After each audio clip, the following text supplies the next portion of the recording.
What's up everyone, it's Marco Hanna, and today is day 11 of the Nexus 6 challenge, and this one is a little strange, partly funny, but also very serious and important when you're considering buying the Nexus 6 as your new device.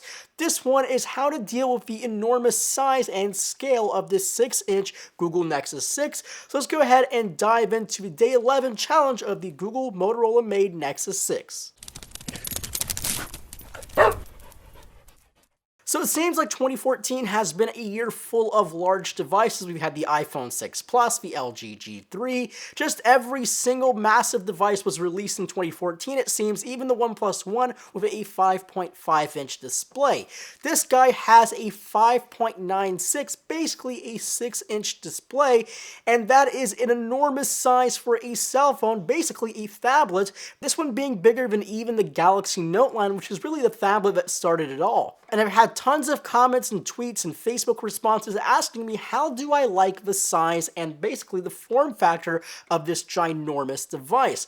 Well, honestly, here's a few problems that I've handpicked because, well, they are very extreme problems and I run into them a lot, especially during the day if you're putting them in jeans or something. The biggest problem by a mile is I actually turn off this phone quite a few times per day, and it's a little weird because you don't really expect that to happen to a phone, but the big reason is this phone is kind of curved. If you guys can't see that, it's a curved device in terms of the actual profile, so those buttons on the right side are actually pretty easy to accidentally press. So if you're wearing a little bit more tighter jeans or tighter pants or really just sit on it, you can actually turn this phone off. And the only way I figured that out is I actually looked at my Moto 360 on my wrist and I saw the cloud disconnected logo, which means my phone was disconnected. And that was really strange because my phone was in my pocket and it turned out that I turned off my phone. Now, it only happens in certain types of pants that I wear, and I really don't wear tight pants at all, but it does happen a few times, and it's just something that I found very annoying. Now, the second thing that I want to mention is this phone is a massive device, obviously, and honestly, it doesn't feel too big in the hands.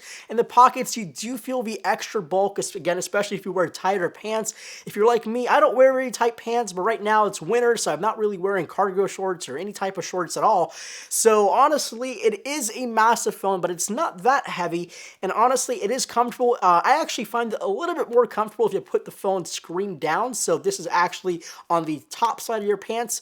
It's just more comfortable for, I guess, being on your thigh, I guess, but it's definitely a little bit more comfortable in having the phone sit like this in your pocket. That is a little bit more of a strange tip, but that's what I've been doing just to make my life a little bit more comfortable. Now, another question I've always got is how it feels in the hand compared to the iPhone 6 Plus. Now, the iPhone 6 Plus is a great phone, but it is a massive device, and it is very slippery, and it's hard to hold by one hand.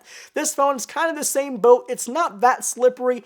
I actually can hold it one-handed, and it's no problem. I don't have massive hands like MKBHD or anything, so honestly, it's not that bad. The problem is this phone is a little top-heavy, and if you hold it like this, like one-handed on the bottom side, it is more prone to falling out of your hand, especially the white model. The white Nexus 6 is actually more slippery than this blue one, but the trade-off is this one collects fingerprints and grease like crazy while the white one covers all that stuff up. The fix is you could actually get a skin from Dbrands or anybody like that, or even a case, and maybe that will add a little bit more form factor and some weight to the bottom end of this phone. But in terms of using it every day, the curved profile on the Nexus 6 makes it a dream to use every day. Unlike the iPhone 6 Plus, which is basically a very flat slab of curved edges, this one is not. It has a lot of more grip and just feels a lot better in the hand. And obviously, the experience with the Nexus 6 as being a large device with a large screen has been absolutely fantastic. I mean, I'm loving the 6-inch display. It's just a lot of great content. I wish Lollipop took more advantage of it, but honestly, I have no complaints about the software or how things run on the Google Nexus 6. And this is definitely a more interesting challenge piece because this is almost completely subjective compared to people's hand sizes. I have a normal standard size hand. It's not small, it's not large either, and honestly, I have no problem with the Google Nexus 6. Now, if you have small hands, you might have a few problems running into here with dropping this thing or just being too big to use one-handed. Now, obviously, I can't reach the top of the screen with one hand. I usually have two hands when I'm using this phone, but again, I just don't see a big problem with that. I'm not sure why that's a big deal. So make sure to leave your thoughts and comments below in the comments section. Make sure to like this video and subscribe to the Phone Dog YouTube channel. And as always, my name is Marco Hanna. Hannah, and I will catch you guys in the next challenge piece.